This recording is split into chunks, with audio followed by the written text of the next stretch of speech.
కలిగి ఉన్నట్లుగా అభ్యాసం చేసినట్లయితే నువ్వు లోబడవు, నువ్వు లొంగవు. ఇక్కడ పౌలుకి రాలేదా? అక్కడ వచ్చిందిగా ఒకటి.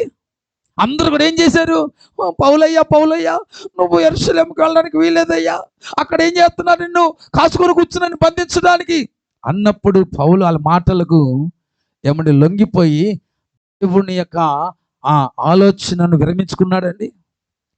దేవుని యొక్క ఆలోచన జరగకోకుండా ఆగిపోయాడండి. పౌలు పట్ల దేవుని ఉద్దేశం ఏముందో, దేవుడి సంకల్పం ఏముందో అది దానికి ఆటంకంగా ఉండిపోయాడా? అది నెరవేర్చుకోకుండా ఏమన్నా యెరూషలేముకి వెళ్ళకోకుండా నిలిచిపోయాడా? నిలిచిపోలా. ఒకటి, తన మనస్సాక్షిని కాపాడుకుంటూ వచ్చాడు. హల్లెలూయా. దాన్ని కాపాడుకునే నిమిత్తం ఎప్పటికప్పుడు ఏం చేసేవాడంట? అభ్యాసము చేసుకుంటూ ఉండేవాడంట. హల్లెలూయా. అంటే వాక్యము చేత ఎప్పటికప్పుడే తన మనస్సాక్షిని కాపాడుకుంటూ వచ్చేవాడు. హల్లెలూయా. నిర్దోషమైనదిగా, దోషపూరితమైనదిగా మారుకోకుండా వాక్యం అనే అర్థం ఎదుట తన మనస్సాక్షిని కాపాడుకునే నిమిత్తం అభ్యాసము చేశాడు. అభ్యాసం అంటే ప్రాక్టీస్. ఏంటండి? మరొక మాటకి అర్థం కావాలంటే ప్రాక్టీస్ చేస్తూ ఉండేవాడు.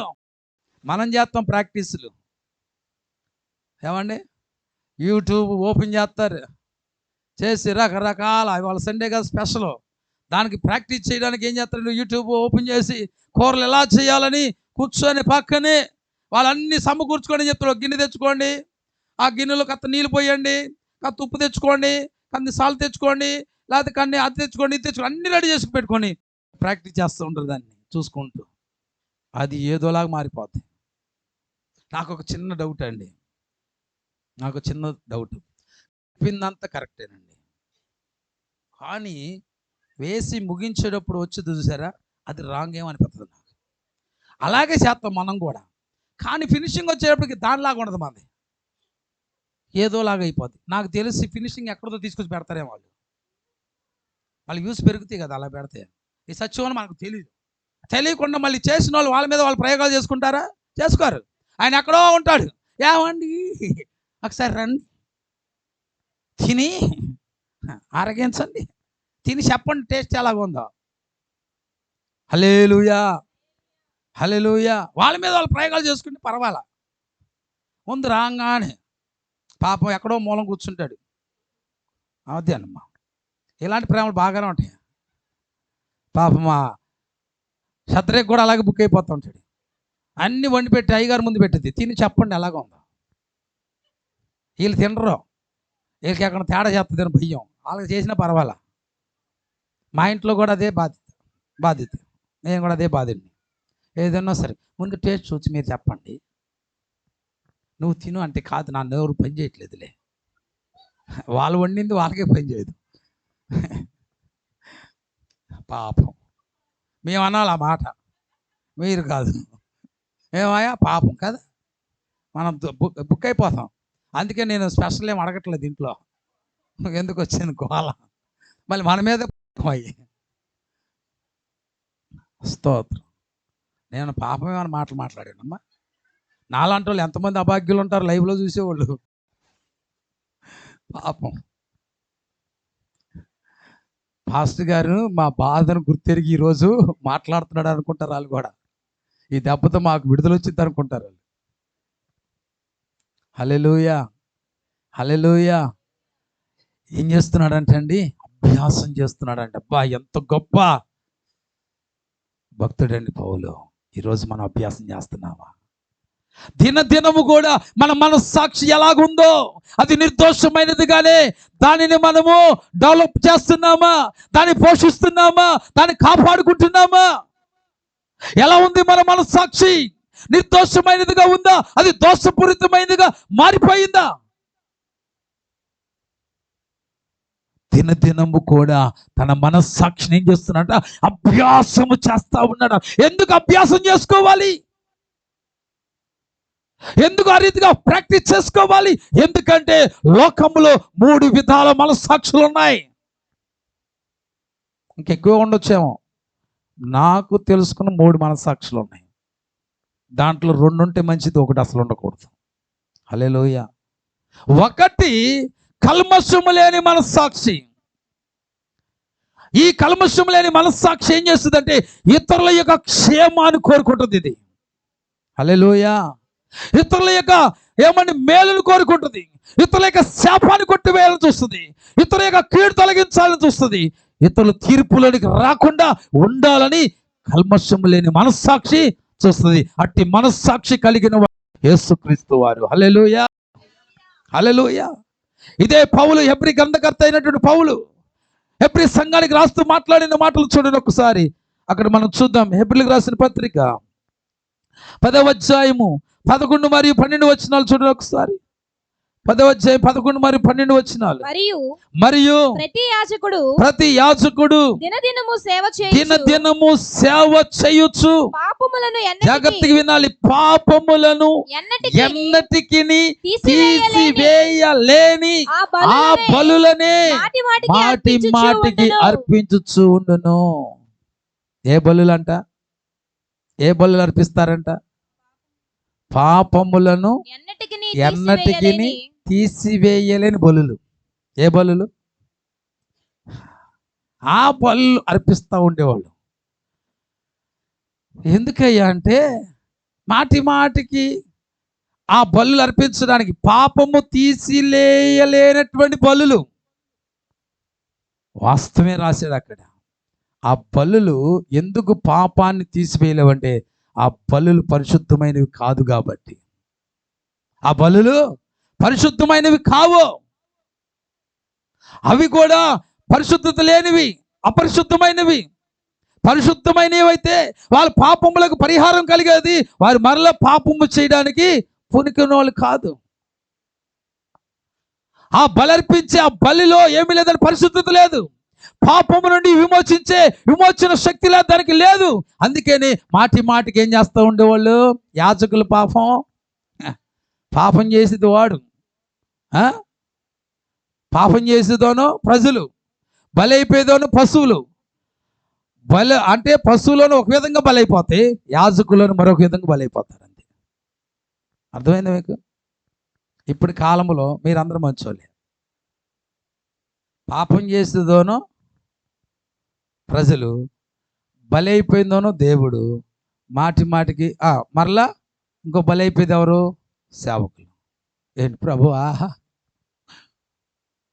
వాళ్ళకి విడిపించు నాయనా, విడుదల దయచేయి ప్రభువా, రక్షించు నాయనా, కాపాడు నాయనా అని చెప్పి వాళ్ళకి కాపాడే వరకు, విడుదల దొరికే వరకు, విమోచన కలిగే వరకు, వాళ్ళు దీవించబడే వరకు ఇక్కడ కూర్చొని ఏం చేయాలా? బలైపోతూ ఉండాలి ఇక్కడ దేవుడి సన్నిధిలో.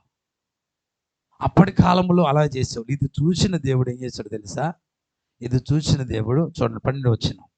ఈయనైతే ఎవరైనా, యేసు అయితే, మనుష్య కుమారుడైతే, దైవ కుమారుడైతే పరలోక మహిమలను విడిచిపెట్టకూడదు భాగ్యమని ఎంచుకొనటువంటి, తన్ను తాను రిక్తునిగా చేసుకున్నటువంటి ఆ మనుష్య కుమారుడైన యేసుక్రీస్తు అయితే పాపముల నిమిత్తమై సదాకాలము నిలుచు ఒక్క బలి అర్పించి, ఆ బలి యేసుక్రీస్తు. హల్లెలూయా, హల్లెలూయా. మళ్ళా చదవండి మాటి. ఈయనైతే పాపముల నిమిత్తమై సదాకాలము నిలుచు ఒక బలి. యేసుక్రీస్తు అనే బలి, సదాకాలము నిలిచే బలి. యేసుక్రీస్తు వారు పాపాల కొరకు ఏమైపోయాడు? బలైపోయాడు. అప్పటి కాలంలో పశువులు మాటి మాటికి వారు చేసిన పాపాలకు బలైపోతూ ఉంటే యేసుక్రీస్తు వారు ఏం చేశారంటే సదాకాలము నిలిచే ఒక బలి పశువుగా యేసుక్రీస్తు వారు బలైపోయారు. ఆ యొక్క బలి పశువుగా బలైపోయి ఇప్పటికే 2024 సంవత్సరాలు అయిపోయింది. అప్పుడు బలైపోయిన బలి ఈ రోజు వరకు సదాకాలము కూడా నిలిచి ఉంది. హల్లెలూయా, హల్లెలూయా.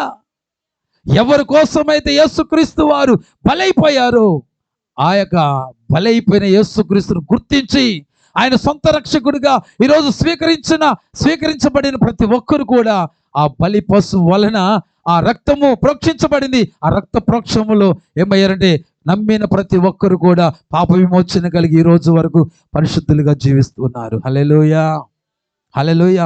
ఇక్కడ నిలుచు ఒక్క బలిని బలిని అర్పించి అప్పటి నుండి, ఎప్పటి నుంచి, జాగ్రత్తగానండి, ఎప్పటి నుంచి, ఎప్పుడైతే బలైపోయాడో అప్పటి నుండి తన శత్రువులు తన పాదములకు పాదపీఠముగా చేయబడి వరకు కనిపెట్టుచు దేవుని కుడి పార్శ్వమున ఆసీనుడాయను. హల్లెలూయా. బలైపోయిన దేవుడు అక్కడితో కథ ముగించబడలా. ఎవరైతే దేవుడి బిడ్డలకు, దేవునికి ఎవరైతే శత్రులుగా ఉన్నారో ఆ శత్రులు అనబడిన వారు దేవుడి పాదపీఠము వరకు చేరకు కూడా, ఆ తీర్పు వరకు కూడా తండ్రి యొక్క కుమారుడు ఆసీనుడై ఉన్నాడు.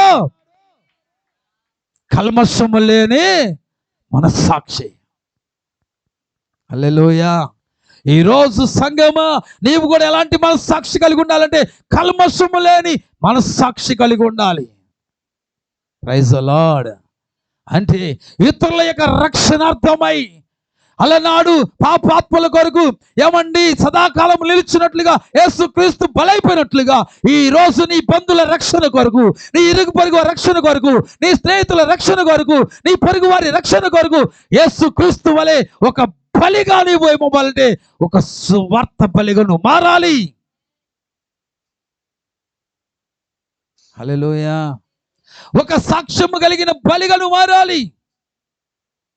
అంతేగాని నా ఇంటి వారు రక్షించబడ్డ మాకు అంతే సాలే, నీ ఆలోచన దేవుడి రాకడ ఆలస్యం చేస్తుంది. గుర్తుపెట్టుకో. ఏం చేస్తుంది? నీ అలక్ష్యము, నీ ఆలోచన, నీ అవిధేయత, సమర్పణ లేని జీవితం దేవుని రాకడను ఏం చేస్తుంది? ఆలస్యము చేస్తుంది. ఎందుకు తెలుసా? నీ విషయంలో ఎలాగైతే ఆలోచన చేశాడో నీ బంధువుల కొరకు కూడా దేవుడు అదే ఆలోచన చేస్తున్నాడు.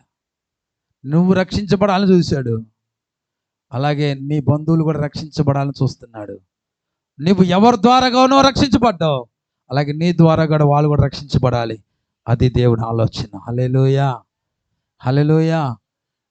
కల్మషము లేని మనస్సాక్షి. రెండవది ఉంది.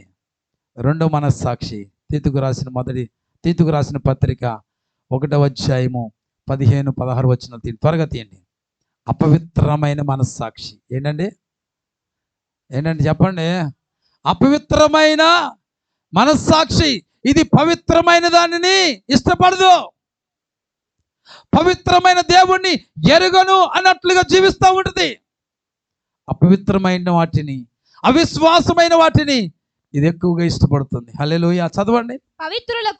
పవిత్రులకు అన్నియు పవిత్రములే గాని, అన్నియు ఎలా కనబడతాయి? పవిత్రములే గాని. స్తోత్రం. హల్లెలూయా. పవిత్రమైన వారికి అన్ని పవిత్రములే గాని అపవిత్రులకును అవిశ్వాసులకును ఏదియు పవిత్రమైనది కాదు. పవిత్రమైనవి కావు. వారి మనస్సును వారి మనస్సాక్షియు అపవిత్రపరచబడి ఉన్నది. అందుకే అన్ని కూడా అలాగే కనబడతాయి. కొంతమందికి పరిశుద్ధులు కూడా ఎలా కనబడతారు? ఇప్పుడు పౌలు ఎలా కనపడ్డాడు అందరికీ? పౌలోను దేవుని ప్రణాళికను, దేవుడి ఉద్దేశాన్ని, దేవుడు పౌలును దేని కొరకు ఎంచుకున్నాడో, దేని కొరకు ఏర్పాటు చేసుకున్నాడో, దేని కొరకు నియమించుకున్నాడో దాని ప్రకారంగా జీవిస్తూ ఉంటే ఈ పనికి మాలిన బ్యాచ్కి సున్నం కొట్టి సమాధులకి ఎలా కనబడుతుంది? ఇగో ఇతగాడు ధర్మశాస్త్రానికి విరుద్ధంగా దేవాలయాన్ని అపవిత్రపరుస్తూ జీవిస్తున్నాడని చెప్పి వీళ్ళు ఏం చేస్తున్నారండి? ఎంచుతూ మాట్లాడుతున్నారు. ఈరోజు చాలా మంది అపవిత్రమైన పరిశుద్ధులుగా కనబడ, పవిత్రమైనవి ఆయనకు కనబడవు. అన్ని అపవిత్రంగా ప్రతిదీ కూడా దొంగ తీసుకుంటారు. చూడండి. దేవుని ఎరుగుదమని చెప్పుకుందరు గాని అసహ్యులను. ఏంటంట? దేవుణ్ణి ఎరుగుదురుమని ఉంటారు. అవిధులను ప్రతి సత్కార్యము సత్కార్య విషయం భ్రష్టులై ఉండి తమ క్రియల వలన ఆయనను ఎరుగమన్నట్టున్నారు. చూసారా నటన.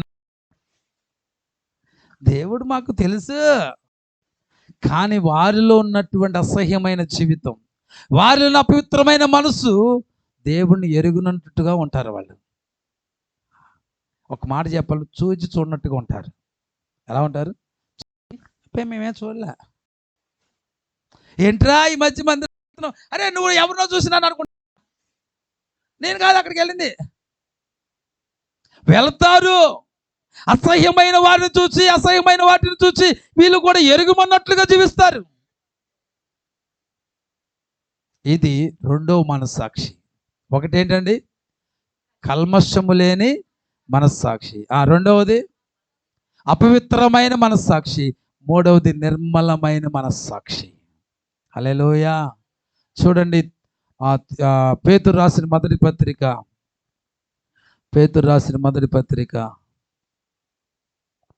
మూడవ అధ్యాయము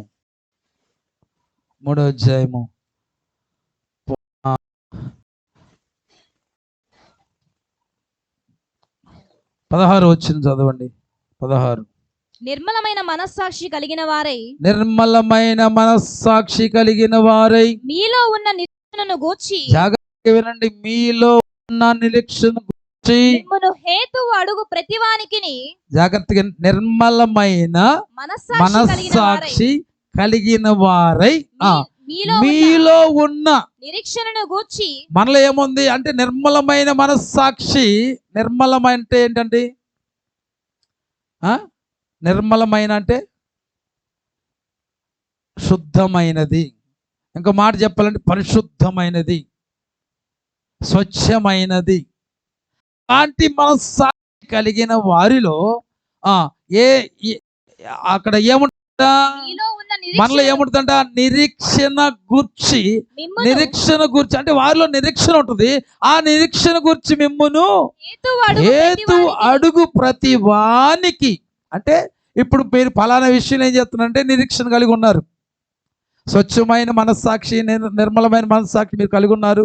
ఉండి ఆ మనస్సాక్షి ఏం చేస్తున్నారంటే దేవుడు ఫలానది చేస్తానని చెప్పాడు, దాని విషయంలో నిరీక్షణ కలిగి ఉన్నారు, ఎదురు చూస్తూ ఉన్నారు. ఈ లోపు తగుదురమ్మా అని తయారవుతారు. నీకు భక్తి బాగా ముదిరిపోయినట్లు ఉంది. ఏంటంట? ఇప్పటికే 30 వచ్చేసినాయి. ఏమొచ్చేసినాయి? రాని వచ్చేది రాక మానదు, నిండేది నిండక మానదు, జరిగేది జరగక మానదు. హల్లెలూయా. మా చెల్లికి ఎన్ని సంబంధాలు చూసామో, తిరిగి నాకు ఇసుకొచ్చింది మా చిన్న చెల్లికి. చివరికి ఇక చాలామంది, మా చెల్లి కూడా నిరాశకు చెందింది. ఇంకా అయిపోయినట్టే, నాకు ఇంకా ఏం జరుగుద్ది అనుకున్నాను. ఎందుకంటే పాపం చదువు లేదు, కొద్దిగా భక్తి ఉంది, కానీ మనకి భక్తి కావాలా, అలాగే చదువు కావాలా, అన్నీ చాలా ఉంటాయి కదా కోరికలు. అలాగా ఆలోచన చేసాం, కానీ చాలా నిరాశలు ఎదుర్కొన్నాం. కానీ దేవుడు విడిచిపెట్టలా. ఎందుకంటే దేవుని కొరకు, అది దేవుని పట్ల ఉన్న నిరీక్షణ మనల్ని అన్నడు కూడా సిగ్గుపరచుదనే సత్యాన్ని మనం గుర్తించాలి. హల్లెలూయా. ఎంతమంది నీ యొక్క నిరీక్షణ కూర్చిన హేతువులు, కారణాలు అడిగినప్పటికీ సరే, ఏందమ్మా పతాక పెళ్ళి అయితలే అని చెప్పి వచ్చిన వాళ్ళతో గొడవ పడకూడదు. నిర్మలమైన మనస్సాక్షి, స్వచ్ఛమైన మనస్సాక్షి కలిగినప్పుడు నీ యొక్క నిరీక్షణ గురించినటువంటి హేతువులు అడిగినప్పుడు అడిగిన వారికి ఏ విధంగా సమాధానం చెప్పాలి తెలుసా? ఇక్కడ అంటున్నాడు చూడు, ఏ విధంగా చెప్పాలంట? సాత్వికముతోను. ఎలాగా? సాత్వికముతోను. అబ్బో పాస్టర్ గారి చాలా కష్టమండి బాబు. మాటి గుచ్చు అడుగుతున్నారండి. అలా పెళ్ళేది ఇంకా పిల్లలు పుట్టలేదండి, పిల్లలు పుట్టలేదు, గుచ్చు అడుగుతున్నారు. మరి కోపం రాదాయి కదా, నేను ఉప్పు కారం ఎట్లా, వీళ్ళకి సిగ్గు ఉండదు, ఎన్నిసార్లు చెప్పాలి మాతి కావాలి అడుగుతుంటే? అడుగుతారు, చెప్పు. అడిగిన వారి నోరు ముయించే రోజు రాబోతుంది. హల్లెలూయా.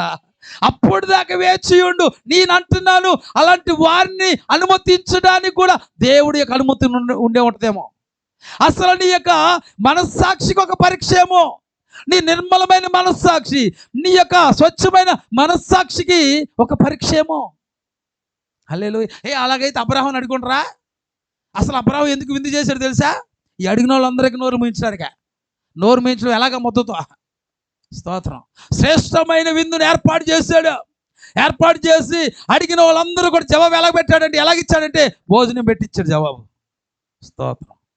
నీ విషయంలో కూడా నీ నిరీక్షణ కూర్చున్న హేతు అడిగిన వారికి నువ్వు విందుతో సమాధానం చెప్పబోయే రోజులు రాబోతున్నాయి. నమ్మిన వాళ్ళు గట్టిగా చప్పట్లు కొడుతూ దేవుని నామమును మహిమపరచండి. హల్లెలూయా, హల్లెలూయా. అన్నామని గారు గుర్తుపెట్టుకోండి, మిమ్మల్ని ప్రశ్నించే ప్రతి ప్రశ్నకు విందుతో సమాధానం చెప్పే రోజు రాబోతుంది. Praise the lord. హల్లెలూయా. గొప్ప గొప్ప వాళ్ళకే లేని ధన్యత మీ పిల్లలకు వచ్చుద్దా? నీ పిచ్చి కాకపోతే అర్హత ఉండాలి దేనికైనా. మనం అర్హులమే దేవుడు ఆశీర్వాదాన్ని పొందుకోవడానికి. హల్లెలూయా. వారు వేసే ప్రతి ప్రశ్నకు మనం విందుతో సమాధానం చెప్పబోతున్నాం. Praise the lord. హల్లెలూయా. ఇక్కడ ఎలా చెప్పాలంట? సాత్వికముతోను. ఎవరి భయంతో? వాళ్ళ మీద ఉన్న భయంతో కాదు, దేవుని యందు భయముతో సమాధానము చెప్పుటకు. స్తోత్రం. హల్లెలూయా. సమాధానము చెప్పుటకు సిద్ధముగా ఉండి. అది ఏం చేయాలంట? ఎల్లప్పుడూ సిద్ధముగా ఉండి. ఎలా సమాధానం చెప్పడానికి?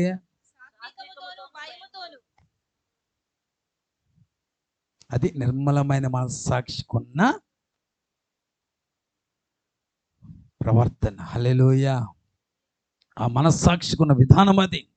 నువ్వు కై అన్నావంటే నీళ్ళేం లేదు. నిర్మలమైన మనస్సాక్షి లేదు నీకు. స్వచ్ఛమైన మనస్సాక్షి లేదు నీకు. కాబట్టి ప్రియ దేవుని బిడ్డ, నీ నిరీక్షణకు వ్యతిరేకముగా నీతో వాదన పెట్టుకోవడానికి హేతు ఏమిటని అడిగిన వాళ్ళకి నువ్వు సాత్వికముతోనూ దేవుడి యందు భయముతో నువ్వేం చేయాలంటే వారికి సమాధానం చెప్పాలి. హల్లెలూయా, హల్లెలూయా. ఎప్పుడైతే నువ్వు అలా చెప్పగలుగుతావో నిశ్చయముగా దేవుని పట్ల నువ్వు కలిగి ఉన్న నిరీక్షణ, నువ్వు కలిగి ఉన్న ఆ నిర్మలమైన సాక్షి నేను ఎన్నడూ కూడా నష్టపరచదు. హల్లెలూయా, హల్లెలూయా. కాబట్టి ఇలాంటి 3 విధములైన మనస్సాక్షులు ఉన్నాయి. కాబట్టి పౌలు అంటున్నాడు, ఇలాంటి యొక్క మనస్సాక్షిని కాపాడుకునే నిమిత్తమే నాలో అపవిత్రమైన మనస్సాక్షి ప్రవేశించుకోకుండా, అభద్రతా భావంతో కూడిన మనస్సాక్షి, ఇరుగు పొరుగు వారు వాళ్ళు వీళ్ళు చెప్పిన ప్రతి దానిని వినే మనస్సాక్షి నాలోనికి ప్రవేశించకుండా ఉండినట్లుగా, నేను మంచి మనస్సాక్షిని నేను కలిగి జీవించినట్లుగా ఏం చేస్తానంటే ప్రతి దినము కూడా అభ్యాసం చేసుకుంటున్నాడు. వాక్యపు వెలుగులో ప్రాక్టీస్ చేస్తున్నాడు. ఈరోజు నీవు కూడా మంచి మనస్సాక్షి కలుగు నిమిత్తమై అనుదినము ప్రాక్టీస్ చేదువుగాక. హల్లెలూయా. అభ్యాసము చేదువుగాక. మనం చాలా ప్రాక్టీస్ చేస్తూ ఉంటాం. దాని వలన కొంతమంది షుగర్ లెవెల్ నార్మల్ ఉండి వాకింగ్ ప్రాక్టీస్ చేస్తూ ఉంటారు. కొంతమంది సైకిల్ నేర్చుకోవడానికి ప్రాక్టీస్ చేస్తారు. కొంతమంది కారు తోలడానికి ప్రాక్టీస్ చేస్తుంటారు. వీటి వలన అయితే ప్రమాదం అని ఉండొచ్చు, లేకపోతే మేలైన ఉండొచ్చు. కానీ ఈ యొక్క మంచి మనస్సాక్షి కలుగు నిమిత్తమై నువ్వు అభ్యాసము చేసినట్లయితే అది నీకు కీడనిది రాకుండా, నువ్వు నరకాగ్ని గుండములోనికి నీ యొక్క జీవితం పడిపోకుండా అది నిన్ను కాపాడగలుగుతుంది. హల్లెలూయా. కాబట్టి మన జీవితంలో పౌలు వలె దేవుని ఎదుటను మనుషుల ఎదుటను మంచి మనస్సాక్షి కలుగు నిమిత్తమై ప్రతి దినము కూడా వాక్యపు వెలుగులో మనము సాధనం చేద్దాం. అభ్యాసం చేసుకుంటూ మన జీవితం మనుగడ ముందు కొనసాగిద్దాం. అట్టి కృప దేవుడు మనకు దయచేయునుగాక. హల్లెలూయా. రెండవది, ఏ హృదయము ఎలాంటి జీవితం కలిగి ఉండాలంట?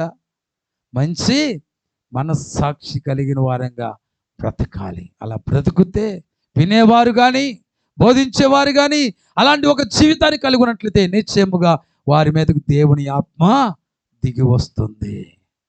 మూడవది వచ్చేవారని చెప్తా. ఇప్పుడు మొదలు పెడితే 2 అయ్యిద్ది, 4వది మొదలు పెడితే 4 అయ్యిద్ది. కళ్ళు మూసుకోండి, వచ్చేవారం నేర్చుకుందాం. కళ్ళు మూసుకుందాం, ప్రార్థన చేసుకుందాం. అందరూ కూడా కళ్ళు మూసుకుని ప్రార్థన చేద్దాం. ఎలాంటి మనస్సాక్షి కలిగి ఉండాలి? ఏ విధమైన మనస్సాక్షి కలిగి ఉండాలి? పౌలు ఏం చేశాడు? ఈరోజు నువ్వేం చేస్తున్నావు? దాన్ని పాడుకోవడానికి అభ్యాసం చేస్తున్నావా? దాన్ని కాపాడుకోవడానికి సాధనము చేస్తున్నావా? దేని కొరకు నీ సమయాన్ని వెచ్చిస్తున్నావు? పౌలు వలె దేవుని ఎదుట మంచి మనస్సాక్షి కలిగిన వాడిగా నేను నడుచుకొనుచున్నాను. లోకము ఎదుట, లోకములో దేవుని ఎదుట, లోకములో దేవుని ఎదుట, లోకస్తుల్లో దేవుని ఎదుట మంచి మనస్సాక్షి కలిగిన వాడిగా పౌలు నడుచుకుంటున్నాడట. ఈ రోజున నడుచుకుంటున్నావా? నీ ఉద్యోగస్తుల మధ్య, నీ స్నేహితుల మధ్య, నీ బంధువుల మధ్య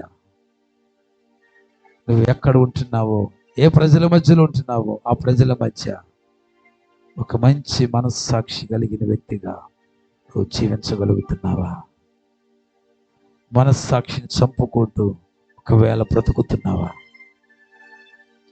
గద్దించే మనస్సాక్షి, సరిచేసే మనస్సాక్షి, తప్పును ఒప్పింపజేసే మనస్సాక్షి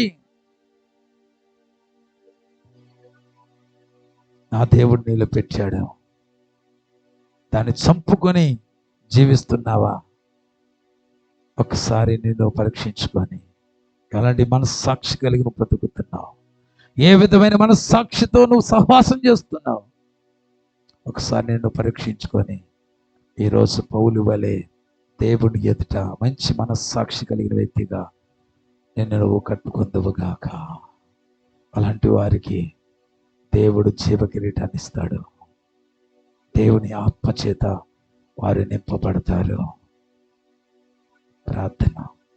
దయగల తండ్రి, ప్రేమగల రాజా, పరలోకమందున్న మా తండ్రి, నువ్వు మాతో మాట్లాడేందుకు స్తోత్రాలు. ఈ రోజు మొదలుకొని నాయన నేటి వరకు పౌలు చెప్పిన రీతిగా దేవుడు పిలుపు ద్వారాగా నన్ను దర్శించిన నాటి నుండి నేటి వరకు ఆ మహాసభ ఎదుట నిలబడే వరకు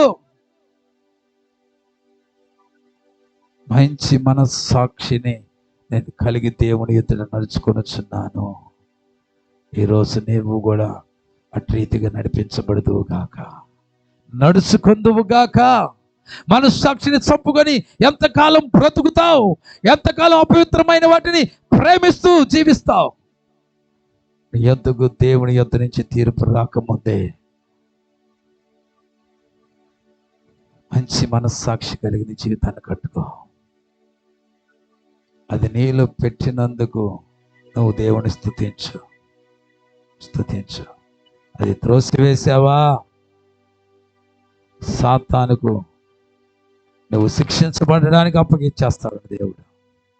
ఇక శిక్ష ఖరారైపోతుందంట.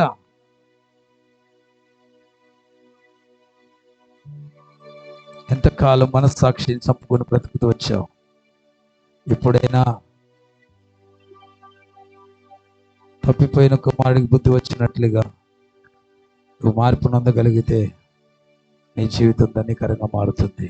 ప్రార్థన చేసుకుందాం. దయగల తండ్రి, ప్రేమగల రాజా, నీ దాసు నిలబెట్టి మాతో మాట్లాడేందుకు స్తోత్రం. నీ దాసు నిలబెట్టి మాతో మాట్లాడేందుకు స్తోత్రం. నీ దాసు నిలబెట్టి మాతో మాట్లాడేందుకు స్తోత్రం. మంచి నిలబడిన విత్తనాల వలె ప్రతి జీవితంలో రెత్తులుగా ఫలించునుగాక. దుష్టుడైన అపవాది లోక సంబంధమైన ఆశను చూపించి వాటిని ఎత్తుకొని పోకుండా ఉండినట్లుగా ప్రతి ఒక్కరూ కూడా మంచి మనస్సాక్షి కలిగి నీ ఎదుట నిలబడుదురుగాక, నడిపించబడుదురుగాక. యేసయ్య శక్తి కలిగిన నామములో ప్రార్థించి వేడుకొనుచున్నాము తండ్రి. ఆమేన్, ఆమేన్, ఆమేన్.